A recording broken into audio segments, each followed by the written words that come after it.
বাবা মা মারা গেলে দুনিয়াতে ভুলেও করবেন না এই তিনটি কাজ। যদি এই তিনটি কাজ করেন তার জন্য আপনার মা বাবাকে আল্লাহর কাছে জবাবদিহি করতে হবে। রাসূলুল্লাহ সাল্লাল্লাহু আলাইহি ওয়াসাল্লাম বারবার নিষেধ করে গেছেন, যাদের বাবা মা দুনিয়াতে নেই তাদের জন্য ভিডিওটি দেখা অত্যন্ত জরুরি, কারণ আপনার কোনো কাজের ফল যেন তাদের ভোগ করতে না হয় অবশ্যই খেয়াল রাখতে হবে। এবং আল্লাহর রহমতে যাদের বাবা মা বেঁচে আছে তাদের ভিডিওটি সম্পূর্ণ দেখা উচিত, যেন এই ভুলগুলো কখনো না হয়। প্রিয় দর্শক, আপনি যদি মুসলিম হয়ে নিজেকে ধন্য মনে করেন অবশ্যই আলহামদুলিল্লাহ কমেন্ট করবেন এবং ভিডিওটি শেয়ার করে সকল মানুষকে দেখার সুযোগ করে দিবেন। তো চলুন বেশি কথা না বলে জানিয়ে দেই মা বাবা বেঁচে না থাকলে বা মারা গেলে কোন তিনটি কাজ করা যাবে না। 1 নম্বরে বাবা মায়ের ঋণ শোধ না করা। মৃত মা বাবার ঋণ শোধ করতে হবে। তারা যদি ঋণগ্রস্ত থাকে যত দ্রুত সম্ভব তাদের ঋণ শোধ করতে হবে। আল্লাহ তাআলা সবগুলো মাফ করলেও ঋণের গুনাহ আল্লাহ তাআলা ক্ষমা করবে না। ওই ব্যক্তি উত্তম মুসলিম যার হাত ও জবান থেকে মানুষ নিরাপদ থাকে। অবশ্যই বাবা মায়ের ঋণ যত দ্রুত সম্ভব শোধ করার চেষ্টা করবেন এবং সম্পূর্ণ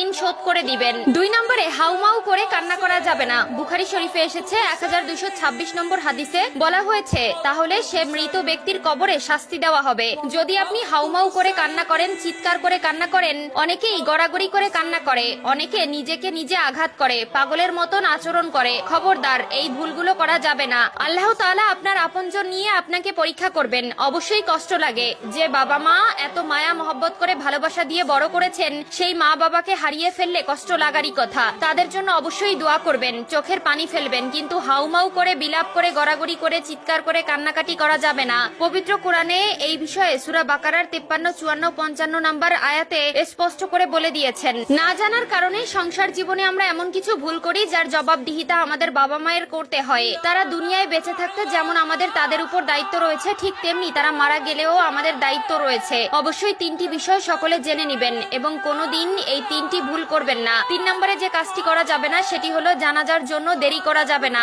অনেক পরিবারে আছে আত্মীয় স্বজন দূরে থাকার জন্য 2 দিন 3 দিন পর্যন্ত মৃতদেহ রেখে দেওয়া হয়, যা একদমই করা উচিত নয়। যত দ্রুত সম্ভব দাফন করে দিতে হবে। অনেক সময় ছেলে মেয়ে দূরে থাকার জন্য অনেক মা বাবার দেহ 2 থেকে 3 দিন পর্যন্ত রেখে দেওয়া হয়, যেটা ইসলামের বিধানে একদম অযৌক্তিক। হয়তো মানুষ শেষ দেখার জন্য এই কাজটি করে থাকে, কিন্তু আসলে এটা করা উচিত নয়। ইসলামের বিধান অনুযায়ী মৃত ব্যক্তির জন্য দ্রুত জানাজা ও দাফন কাফনের ব্যবস্থা করা। আপনাদের আরেকটি বিষয় জানিয়ে দেই, এই বিষয়টি হলো অনেক বেশি গুরুত্বপূর্ণ।